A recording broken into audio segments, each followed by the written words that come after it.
Good morning, happy morning to you. வாங்க நம்ம prime kitchen prime சமையலுக்கு போகலாம். வாங்க போகலாம். ஸோ அடுப்பத்த வச்சாச்சு. நான் ஒரு கடாய் வச்சுருக்கேன். இன்றைக்கி என்னோட மெனு என்னன்னு நான் சொல்லிடுறேன். வாங்க பார்க்கலாம்.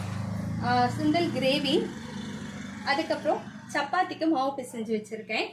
என்னோட சப்பாத்திக்கு மாவு, சுண்டல் கிரேவி. இந்த சுண்டல் பார்த்தீங்கன்னா ஒரு 2 நாள் முன்னாடியே நான் வந்து ஊற வச்சு நல்லா முளை கட்டி வச்சுருக்கேன். நல்ல பெரிய பெரிய முளையாக வந்துருச்சு. ஸோ இதை வந்து சேலட் பண்ணுறதுக்கு வந்து கொஞ்சம் கசக்கிற மாதிரி இருக்கும். அதனால தான் இதை வந்து நான் என்ன தான் ஆகுது. ஆக்சுவலாக கட்டிங் தெரிஞ்சால் இன்னும் நல்லா பண்ணலாம் போல் அழகா. ஸோ எப்பயுமேங்க இன்னொரு டிப்பு நான் சொல்கிறேன். தக்காளி நீங்கள் தக்காளி சாதம்